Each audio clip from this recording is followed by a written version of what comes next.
As we wrap up in an insane month where the market soared while the real economy cratered, I think 30 million jobless claims in the last 6 weeks.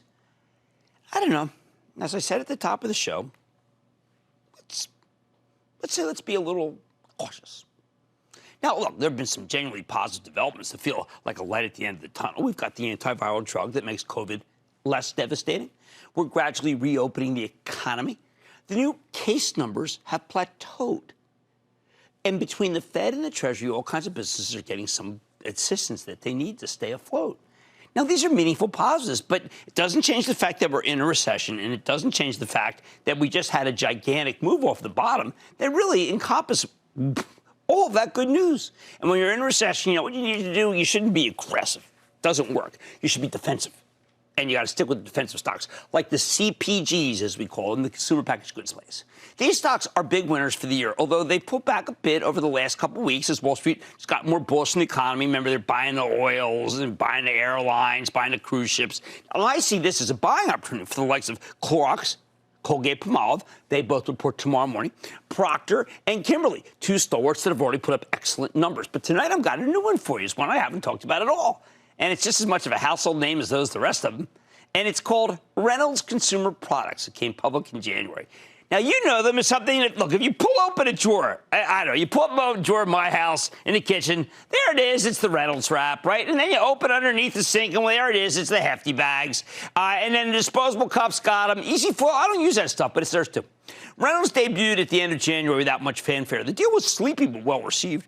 When the pandemic hit, the stock rolled over from mid-February through mid-March, like every stock did. Although since then it's come roaring back, climbing from $24 back up to $32 and changes of today. So could this one have more room to run? I have to tell you, I think this is exactly the kind of company that should be able to thrive in a tough economy where millions of Americans are stuck out of work. And where are they? They're at home. On the other hand, the stock's already rebounded substantially from its lows, and this is a news story, so there could be some hidden pitfalls that make the stock less attractive. And that's why tonight we're going to play a little belated game of Know Your IPO. Yeah, you know, we interview so many people lately, I haven't had a chance to be able to fit this in, but that's okay. Particularly with Colgate tomorrow and Clorox tomorrow. If they're not perfect, this one comes down. So maybe we got to take a real hard look so we can buy it. Let's start with the financials. As consumer packaged goods plays go, Reynolds, well, it isn't much of a growth story. Their annual sales have been stuck at around $3 billion for the past 5 years. In fact, they were down more than 3% last year. How about earnings? Company's net income jumped from $68 million in 2015 to $302 million in 2017, before plunging to $176 million in 2018. The earnings recovered to $225 million last year. That's some impressive 28% growth during a period where revenues were shrinking. Reynolds made it happen by finding ways to cut costs, dramatically boosting its gross margins. Wall Street likes that. You got to remember, the last few years have been a slog for most of the consumer packaged goods industry. I mean, everybody loves Clorox now that COVID-19 has turned our world upside down. But not long ago, they were struggling to grow, too. So they got aggressive about margin expansion, cutting costs. Reynolds has followed the same trajectory. All right, how about the balance sheet? Reynolds Consumer Products used to belong to Alcoa. I remember when it used to be Reynolds itself, but Alcoa sold this division to a private equity firm in 2007.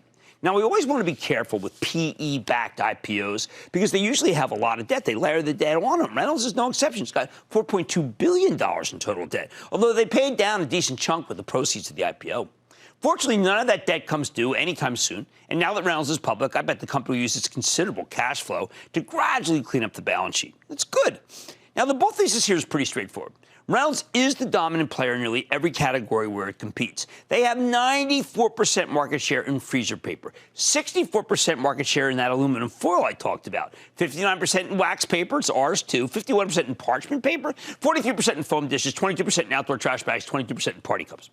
And when they're not number one, well, they're number two. Like in regular garbage bags, where their Hefty brand has 20% market share, up 2 full percentage points last year. That kind of share take is almost unheard of in the consumer packaged goods sector. We've been hearing that Clorox was desperately fighting for share in trash bags. Well, now we know it was Reynolds they were fighting.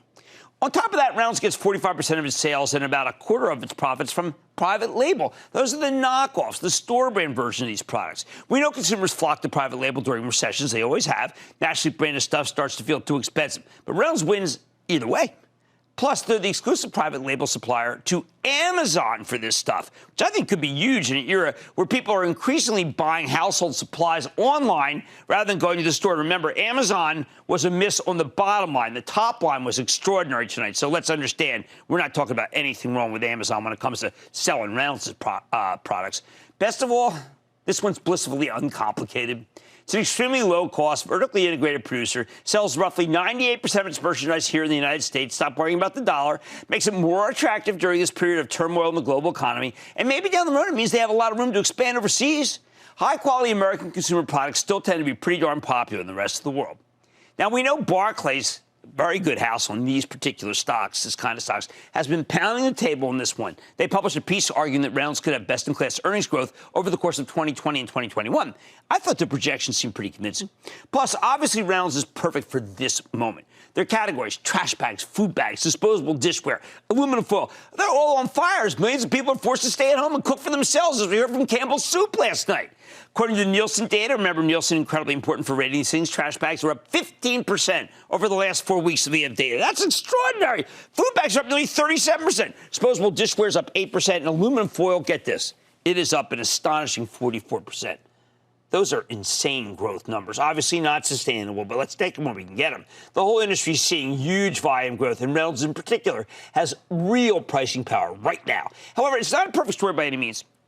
Reynolds reports next week. I expect a phenomenal quarter, but some of that's already priced in the stock after that run.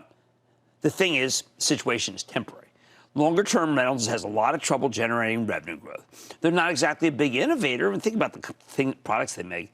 If you believe Americans will keep avoiding restaurants until there's a coronavirus vaccine, then the growth could hold up through next year. But long term, it's simply just, let's admit, it's not sustainable. Second, Reynolds does have something I don't like. It has a two-tiered ownership structure where the public shareholders simply won't have control over the company. Instead, it's owned by this outfit called Graham Hart. Now, that's a billionaire. It's a billionaire from New Zealand, the guy who runs the private equity firm that took Reynolds public. Remember, this is a leveraged buyout story, and those don't have the best track records. Yes, we know. There's Burlington Stores. You know, I like that one. Dollar General's been one of the best. HCA. But you always have to think about it when it's PE. This is Graham Hart's company. You're just along for the ride. Still, I think there's a lot to like here, and the stock sells for just 18 times next year's earnings estimates. Makes it remarkably cheap compared to its peers. Clorox reports tomorrow 27 times earnings. Colgate's 23 times earnings. Procter 23 times earnings. This is only 18. Now, those have much higher dividends, and they've got a much longer track record. Reynolds supports a 1.9% yield. Bottom line, given the low valuation versus its other competitors, I think Reynolds is attractive here. But the company reports its first quarter out of the gate next week, and the stock is run. So what do?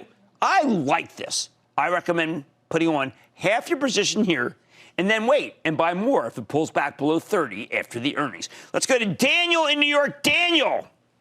Hello, and booyah from Brooklyn, New York, Mr. Cramer. How are you? Oh, man, my neighbor, how are you? Good.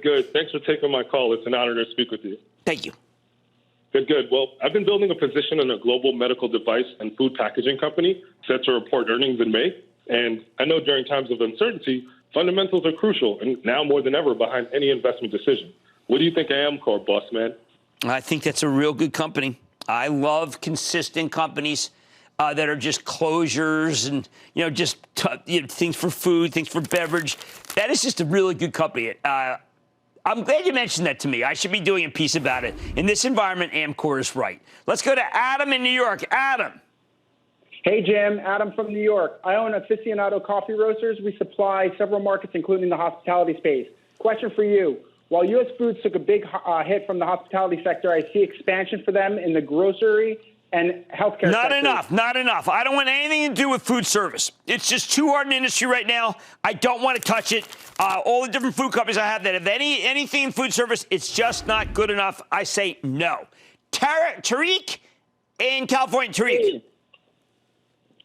Hey, Jim. How's it going? Tariq here from Los Angeles. All right. Good to have you on the show. What's going on?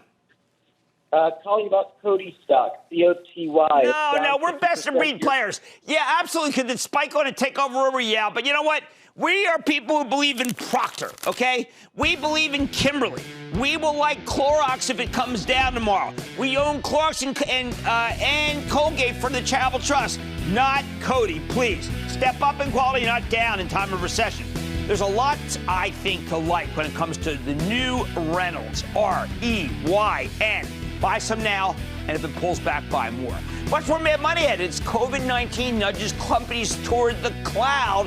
How is an outfit like Juniper Networks holding up? I'm going to talk to the CEO. Then hedge funds have met their match, and I'm going to explain why. And all your calls rapid fire in tonight's edition of the Lightning Round. So stay with Cramer. Don't miss a second of Mad Money. Follow @Jim Cramer on Twitter. Have a question? Tweet Cramer. #MadTweets. Send Jim an email to madmoney@cnbc.com or give us a call at 1-800-743-CNBC. Miss something? Head to madmoney.cnbc.com.